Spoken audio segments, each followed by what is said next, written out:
여러분 안녕하십니까? 한국과 미국, 세계에서 오늘의 미국 탑뉴스 브리핑을 듣고 계신 여러분들께 미국 뉴스를 브리핑해 드리겠습니다. 지금 케이블 텔레비전을 보면은요, 방금 전 메리 갈란드 연방 법무장관이 나와서 오늘 있었던 일을 약간 브리핑을 했고, 지금 보여주는 모든 사진은 1월 6일 의사당 폭동 사건, 바로 그 당시의 사진입니다. 이 이슈부터 전해드리겠습니다. 엔리케 타리오 프라우드 보이즈라는 아주 그 극우 그룹을 이끌었던 사람인데, 이 사람은 사실 1월 6일 의사당 사건 당시에 의사당에 있지도 않았습니다. 왜냐하면 며칠 전에 흑인 교회에서 블랙 라이브스 매터, 조지 프로이드라는 흑인을 경관이 거의 9분 동안 목 졸라서 숨지게 하고 난 뒤에 흑인의 생명 중요하다, 모든 사람의 생명 중요하다 하는 그런 커다란 시위가 있었고, 시위 과정에서 이제 격돌 같은 것도 있었는데, 바로 이 엔리케 타리오라는 프라우드 보이즈의 리더는 그 의사당 사건 며칠 전에 아주 역사가 깊은 흑인 교회에 가서 블랙 라이브스 매터에 관련된 그 배너를 손상한 혐의로 체포가 됐었습니다. 체포가 됐는데도 오늘 그를 포함해서 4명이 선동, 음모, 유죄 판결을 받았습니다. 이제 형량, 선고, 재판 이런 것들이 이어지겠습니다만은 원래 한 2개월 정도에 끝날 것으로 예상됐던 것이 4개월이나 재판 기간이 2배로 길어졌고, 워싱턴에 그는 없었는데도 뒤에서 다 여러 가지로 조정을 했다는 얘기입니다. 그리고 이제 이 같은 것을 유죄로 그 확정짓게 하기 위해서, 요즘은 전부 소셜미디어 시대이기 때문에 소셜미디어, 문자 메시지, 동영상 같은 것도 법정에서 전부 공개가 됐고요. 변호인단은 이 사람들은 대통령의 명령을 따랐을 뿐이다, 대통령이 의사당에 가라고 해서 명령을 따랐을 뿐이다 하면서 대통령을 증인으로 출석시키려고 했는데, 트럼프 전 대통령이 여기에 나가겠습니까? 물론 지금도 선거 캠페인을 앞두고 내가 대통령이 되면 저 사람들의 죄를 전부 사면하리라 라고 얘기는 하지만, 막상 그들이 잡혀가고 지금까지 이거 최고 20년 징역형까지 선고받을 수 있는 범죄입니다. 그런데 이런 때는 트럼프 전 대통령은 아무 일도 하지 않고 있습니다. 그래서 이 프라우드 보이즈 뿐만이 아니라 오스키퍼스라는 또 비슷한 그 남자들이 모여있는 백인 우월주의, 이 그룹에서도 2명, 스튜어트 로즈 등 2명이 역시 선동적 음모 이 혐의로 기소가 됐고 유죄 판결이 나왔습니다. 이게 이제 조금 더 먼저 있었거든요. 오스키퍼스 경우가. 그게 이제 그때가 1995년 이후에 처음으로 선동적 음모로 기소가 되고 유죄 판결을 받은 그런 겁니다. 이것도 마찬가지예요. 오스키퍼스의 리더도 의사당에 안 가고도 무슨 다 그 무선을 통해서 멤버와 연결을 했다던가, 그 일이 일어나기 전부터 미리 다 기획했다, 이러한 것들 때문에 결국은 가장 극단적인, 전에는 이런 그룹들이 미국에서 모습을 보이질 못했습니다. 그런데 이제 트럼프 전 대통령 시대에 오늘의 이 프라우드 보이즈라는 단체는, 이 단체는 아니고요, 2016년도에 만들어졌는데 그냥 우리 음주 애호가라고도 본인들이 그렇게 얘기를 하고요, 백인 남자들이고 트럼프의 군대로 보였었습니다. 왜냐하면 트럼프 전 대통령이 예전에 무슨 2020년도 대선 토론을 할 때 이 프라우드 보이즈가 너무 문제가 돼서 이 토론을, 그 사회를 보는 사람들이 물어보면 대선 토론에서도 얘기를 했어요. 약간 뒤로 물러서서 대기하라. 스탠드 백, 스탠드 바이. 그렇기 때문에 트럼프의 군대라고 불리는데, 트럼프의 군대, 이 사람들이 결국은 남북전쟁 이후에는 별로 적용되지 않았던 선동 음모죄, 헌법을 무시하고 국가의 어떤 정복을 하려고 하는 그런 시도라든가, 아니면 헌법을 시행하려고 하는 것을 막는 게 1월 6일 의사당 사건이었다 해서 유죄 판결을 받았습니다. 반역죄보다는 조금 약하다고 하죠. 반역죄는 사형에도 처해질 수 있는 거고요. 이게 지금 가장 지금 미국에서 현재의 탑뉴스입니다. 아침에 제가 오늘의 미국 정규 방송을 할 때 이 내용이 나왔었는데, 그 뒤에 이제 조금 더 세부적으로 나오고 있고요. 재판 얘기가 나왔으니까 재판 스토리부터 전해드릴까요? 트럼프 전 대통령 지금 아일랜드 골프장에 가 있죠. 그곳에서 기자들이 물어보니까 말을 이제 자꾸만 바꾸면서 트럼프 전 대통령은 본인을 향해서 언론의 그 중심이 쫙 오도록 빨아들이도록 이런 것을 굉장히 잘하는 사람입니다. 아일랜드에서 나는 이진 캐롤이라는 여자를 알지도 못한다. 지금 재판하고 있잖아요. 뉴욕에서. 강간당했다. 1996년도 아주 유명한 백화점 드레싱룸에서 이렇게 얘기를 하는데 모른다. 난 그런 스타일 좋아하지 않는다. 이렇게 얘기를 하고 있고 아니 판사도 나에게 적대적이고 만약에 그런 일을 과거에 당했으면 몇 분 안에 신고했을걸? 뭐 이렇게 얘기를 합니다. 그랬더니 이제 이 여성에게 친한 친구가 그 당시의 사건을 그대로 들으면서 결국은 어떻게 할까 이렇게 할까 저렇게 할까 1996년이니까 사실은 굉장히 오래전에 있었던 일이잖아요. 그 오래전이라는 것은 어떻게 보면 뭐 과거 일을 가지고 그렇게 생각을 할 수도 있고 두 번째는 그 오래전에는 여성이 남자에게 어떻게 당했다 하는 것은 본인에게도 좋을 일이 없기 때문에 요즘에야 뭐 미투 무브먼트 그래서 당한 사람이 무슨 죄가 있느냐 하지만 그 과거만 하더라도 당한 본인도 여성의 주장입니다. 내가 뭘 잘못했나? 뭐 이렇게 생각을 할 수 있었다는 거죠. 그런데 이 재판에 자기가 올 수도 있다고 얘기를 했습니다. 트럼프 전 대통령이 이러한 재판에 전 대통령이었고 지금도 이제 대선에 출마를 선언한 그런 중요한 정치적인 인물이 나간다는 것은 보통 사람은 좀 꺼려할 것 같은데 트럼프 전 대통령은 안 나간다 했다가 또 재판에 나갈 수도 있기 때문에 내가 이제 빨리 미국으로 돌아가야지 된다 이런 얘기를 했습니다. 그리고 이제 트럼프 전 대통령이 본인의 세금 그런 관련 상속 관련 이런 것에 대해서 본인의 조카와 함께 뉴욕타임스가 여러 가지를 세세히 밝힌 아주 누구에게나 숨기고 싶은 그런 스토리겠죠. 그런 것을 보도했다는 것으로 뉴욕타임스를 뭐 1억 달러인가 손해배상 소송을 했는데 법원에서는 이건 충분히 소송을 할 만한 조건이 갖춰주지 않았다 해서 기각당했습니다. 그러면은 이제 바이든 쪽도 좀 봐야지 되는데 바이든 대통령의 아들도 역시 세금과 총기 문제로 인해서 기소가 될지 기소가 되지 않을지 아주 결정을 하는 그 결정이 임박했다는 겁니다. 그러면 지금 현직 대통령이니까 기소를 하겠어? 검사가? 그 검사가 누구냐면요. 트럼프 전 대통령이 지명한 검사입니다. 델라웨어주에.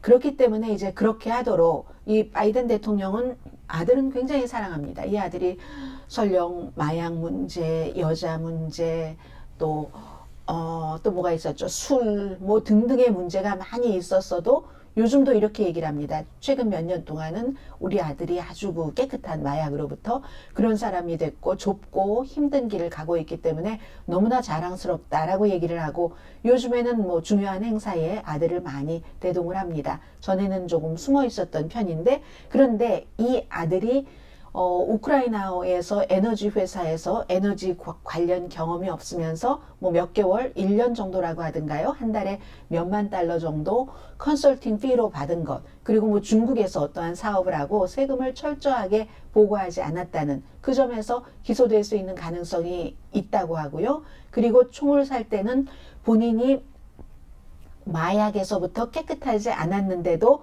이제 마약 복용한 그런 적 있느냐 뭐 최근에 뭐 이러한 질문에서 노라고 얘기를 했거든요.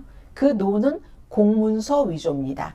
그래서 이제 기소될 수 있는 가능성도 있는 거고요. 이제 결정이 곧 난다고 하니까 이렇든 저렇든 바이든 대통령으로서는 뭐 굉장히 그 선거 캠페인에 좋을 일은 없는 거죠. 그리고 여기서 이제 이 아들이 우크라이나 에너지 회사에 어떤 자문을 했다 하는 게 아버지가 부통령이었을 때였습니다. 그 당시에 백악관에서도 윤리 도덕적으로 아주 완벽하다고 볼 수는 없지만 그래서 조사를 했어요.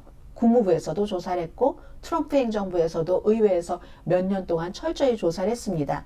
그런데도 법적으로 위반된 것은 없다 해서 그 문제는 지금 그렇게 됐고요. 그리고 바로 그 문제가 트럼프 전 대통령이 탄핵이 되게 된 결정적인 이유이기도 했죠. 트럼프 전 대통령이 바이든 대통령이랑 딱 겨루게 되면서 우크라이나에 당시에도 젤렌스키가 대통령이었습니다. 젤렌스키에게 전화를 걸어서 바이든 아들을 좀 조사를 해라. 그러면 지금 의회에서 다 통과를 시켰는데 주지 않는 우크라이나에 군사 지원금을 주겠다. 이렇게 얘기를 해서 그건 권력 남용이다 해서 하원에서 공화당 의원까지를 포함해서 뭐 리스 체니가 제일 유명한 사람이잖아요. 탄핵이 됐고 상원에서 그를 탄핵시키지 않아서 살아남은 사람이 트럼프 전 대통령이고 그런 케이스. 그리고 이 바이든 대통령의 아들인 그 헌터 바이든은 공부를 아주 잘했습니다. 굉장히 좋은 대학교에 나왔고 아버지도 정치계에서 중요한 인물이니까 친구들도 뭐 그런 사람이에요. 지금 기후대사인 존 케리, 전에 국무장관을 했었던 그런 그 존 케리의 아들, 이런 사람들과 전부 뭐 명문 대학교도 나오고 했으니까 일찌감치 뭐 컨설팅 같은 것을 많이 했었고, 그 형은 또 이런 부분에서 너무 깨끗합니다. 델라웨어의 무슨 검사 출신으로 정치인으로서 떠오르는 정치인이 될 만했었는데 결국은 뭐 이라크 전쟁 같은 데도 나갔고 암으로 숨졌죠. 그 형에게 형은 그냥 깨끗하게 공직자 일을 해 돈은 내가 벌게 해서 형을 먹여 살렸던 그런 스토리도 이 헌터 바이든에게 있습니다. 그러니까 아버지로서도 더욱 이 아들이 아픈 거죠. 아버지도 정치인을 오래 했지만 막 돈을 많이 벌고 이런 사람은 아니거든요. 바이든 현 대통령도. 그래서 미국에서는 지금 대통령 아들이 기소될 수도 있고 기소되지 않을 수도 있는 케이스. 딱 이거는 이제 선거 캠페인과 연관이 됩니다. 그리고 또 아침에 시작돼서 지금까지도 주요 뉴스인데 조금 새로운 것들도 나왔고요. 할란 크로우라는 사람이 공화당의 아주 거창한 기부자입니다. 트럼프 전 대통령처럼 이제 어떤 그 개발업을 하는 사람이고, 그런데 프로퍼블리카가 아주 이런 심층 취재를 하는 그런 매체가 클래런스 토마스 연방 대법관에 대해서 시리즈로 누군가도 알면은 좀 본인이 불편할 그럴 사실을 지금 폭로를 하고 있습니다. 이번에 나온 폭로는 클래런스 토마스의 말하자면 시스터의 손주를 6살 때부터 데려다 키웠답니다. 집에서 이 지니 토마스와 클래런스 토마스가.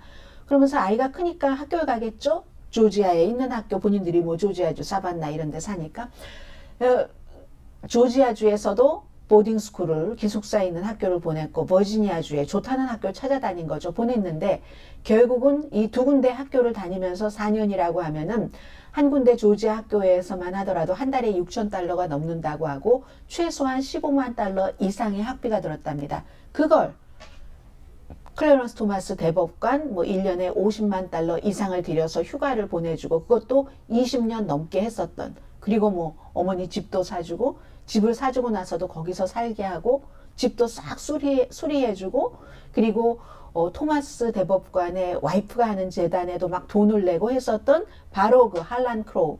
친구들끼리 그럴 수도 있다고 말할 수도 있겠지만 이거는 연방 대법관이라는 연방에서 일을 하고 있는 이런 분들은 받은 선물 같은 것을 전부 신고를 해야지 되는데 제가 지금 말씀드린 이런 모든 것들을 신고하지 않았다는 게 문제고, 그랬더니 지금 이제 보수에서는 어떤 얘기가 나오냐면요. 얼마나 선행이냐, 아름다운 일이냐, 그렇게 누군가를 공부시키기 위해서 이 클래런스 토마스의 친구인 그 사람의 돈을 그렇게 대고, 클래런스 토마스도 본인이 낳은 아이도 아닌데 그렇게 말하자면 친척이잖아요. 그렇게 키우고 얼마나 아름다운 선행이냐. 이걸 좌파가 무너뜨리려고 집중적인 노력을 하고 있다. 린지 그레이엄 공화당 상원 의원이 하는 얘기입니다. 이걸 이제 민주당 측에서는 전면적으로 이 연방 대법원도 윤리 개혁을 해야지 된다. 이런 지적을 하고 있고요. 아마 연방 대법원이 민주당이 원하는 쪽으로 모든 것을 중요하게 판결을 내렸다면 이렇게까지 안 할지도 모릅니다. May or may not. 그럴지도 모르는데 지금 너무 중요한 이슈마다 완전히 미국을 뒤로 돌려놓는 부분들도 많이 있고요. 낙태 같은 것은. 그렇기 때문에 이제 민주당에서도 다른 때 같으면 어땠을지 모르지만 더 심하게 이 클래런스 토마스를, 심하게라기보다 철저하게 그의 어떤 뭔가 잘못된 것이 있는가 하는 것을 쫓아갑니다. 왜냐하면 클래런스 토마스가 지금 연방 그 대법원에서 가장 보수이기 때문에. 심지어 아프리칸 아메리칸 이슈에 대해서도 본인이 아프리칸 아메리칸이면서도 그런 이슈 지금 있고요. 그래서 어떻게 될지 모르겠어요. 연방 대법원 자꾸 사임하라는 얘기가 많이 나오고 있거든요. 그리고는 오늘 뭐 본격적인 가장 중요했었던 그런 그 경제 이슈라면 지금도 마찬가지고 앞으로도 한동안 흘러갈 겁니다. 어제 연방준비제도가 0.25%포인트 이자율을 인상시키고 나서 이제 여러분들 뭐 돈 많으신 분들 좋으시죠? 은행 이자율이 많이 그 저축, 뭐 정기예금, 정기적금, CD 같은 것 늘어났으니까 뭔가를 큰 걸 사셔야지 되는 분들은 당장 영향을 받을 수도 있고 뭐 30년 고정 모기지 이자율로 집을 사시는 분들은 뭐 별 변화 없을 테고요. 학자금, 크레딧 카드 다 자동차 융자 개인에 따라서 약간 차이가 있지만 거의 대부분이 이제 영향을 받습니다. 학자금 예전에 고정으로 해놨던 거 빼고 그렇게 받는데 미국 사람들이 점점 아무리 연방준비제도 의장이 미국 은행은 단단합니다. 이렇게 얘기를 해도 믿지를 않는데요. 거의 50%가 특히 공화당이 많고 교육을 좀 덜 받으신 분들이 많고 은행에 있는 내 돈이 어떻게 될까봐 너무 불안해 하시는데요. 그런데 25만 달러까지는 연방 예금 보험 공사가 완벽하게 책임지니까 걱정하지 마시기 바랍니다. 이자율 인상이 옳은가 이제 이런 점들이 신경이 쓰이는 거죠. 이렇게 은행들이 지금 그 실리콘밸리 뱅크, 시그니처 뱅크, 포스트 리퍼블릭 뱅크 그리고 이제 지금 오늘은 뭐 퍼시픽 웨스턴 뱅크 이 로스앤젤레스에 본사가 있는 그런 은행도 완전히 지금 뭐 사람들의 예금도 많이 빼가고 뿐만이 아니라 다른 주에 있는 은행도 마찬가지거든요. 그래서 안전하지 않을 수도 있다. 중간은행 아주 큰 은행은 괜찮고요. 그래서 왜 또 딱 집어서 중간은행이냐. 작은 은행도 아니고 중간은행이 어정쩡하게 뭔가 규제를 약화시켰기 때문에 본인들도 그 투자할 때 조금 더 관리를 했으면 좋았을 텐데 그렇지 않아서 지금 이자율이 오르면서 손해를 보는 상품에 많이 이제 몰아서 투자를 했다고 할까요? 그런 관리 부재 이런 것들이 있고요. 아무튼 그래서 이렇게 은행이 불안한데 이자율을 올리는 것이 옳은가? 근데 지금으로서는 뭐 어제 연준 의장이 제롬 파웰이 다음에 이제 뭘 보고하겠다. 그리고 무엇보다도 지난번 성명에는 있었던 또다시 올릴 수도 있다는 그 가능성 얘기를 뺐기 때문에 아마 여기서 끝인가 보다 올해는. 그리고 나서 언제부터 내리지? 이렇게 신경을 쓰시는 분들이 많으신 것 같고요. 주식시장 좀 볼까요? 아직 어떻게 됐나요? 장이 이제 끝났을 땐 이제 막 끝나는 시점인데 다우지수 286포인트나 지금 오늘 내려왔고요. 나스닥도 59.93포인트, S&P 500도 당연히 내려갔으리라고 봅니다. 한 30포인트 내려갔습니다. 마지막으로 러시아와 이제 미국이 싸우기 시작해서 러시아가 어제 있었던 크렘린에서의 뭐 1분 간격으로 드론이 폭발하고 그 러시아가 잡았다는 그 케이스 배후에 미국이 있다니까 미국은 우리는 그런 일을 하지도 않았고 우크라이나에도 우크라이나 바깥에 그런 일을 하라고 독려한 적도 한 번도 없다. 근데 문제는요. 러시아가 증거를 제시하지 않고 있습니다. 증거를 제시하지 않고 배후에 미국이 있다. 이렇게 얘기를 하고 있고 그 사이에 이제 러시아가 굉장히 지금 우크라이나 민간인을 향해서 공습을 강화하고 있고 특히 키브와 그 오데사 항구 있는데 그쪽에서 그런 것을 많이 하고 있고요. 그리고 이 같은 발표, 주장 같은 것이 볼로디미르 젤렌스키 우크라이나 대통령이 네덜란드 헤이그의 국제재판소에 가서 이 푸틴을 잡아야지 된다. 체포해야지 된다. 뭐 이런 것을 주장할 때 그런 얘기가 나왔습니다. 국제재판소를 방문하고 있는 그런 시점에 그런 얘기가 나왔기 때문에 지금부터는 또다시 우크라이나와 러시아의 관계가 조금 뉴스가 강화될 것 같고요. 그렇게 되는 경우는 한국이 또 뭐 포탄을 보내느냐 마느냐 이런 이슈도 주목받을 것 같습니다. 자, 오늘의 미국 탑뉴스 브리핑은 여기서 마치겠습니다. 아침에 정규 방송 시간에 지금 제가 전해드리지 않은 부분들도 있고 전해드린 부분에서 조금 더 심도 있는 부분도 있으니까 그 클립도 같이 봐주시면 좋겠습니다. 내일 오늘의 미국 정규 방송 시간에 뵙겠고요. 오늘의 미국 탑뉴스 브리핑 강혜신이었습니다.